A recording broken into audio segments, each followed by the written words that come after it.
Hey guys, I hope all of you are fine and enjoying the best of your health and lives.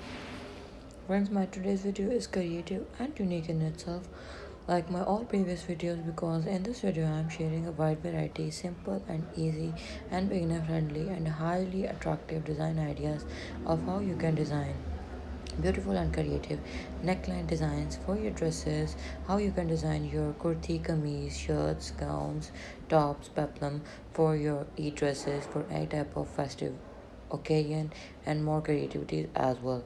But before going into the further details, do subscribe my channel, and while subscribing press the bell icon so that you could remain notified with the latest updates and uploads of my channel.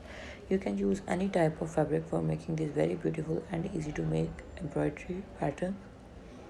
For making them a more formal look, you can use cotton satin, you can use silk, raw silk, hemos, and other type of silky fabrics as well. So I hope that you have enjoyed my ideas, you have liked the concept.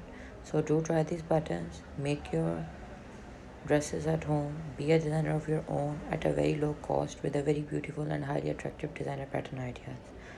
So meet you soon, stay connected.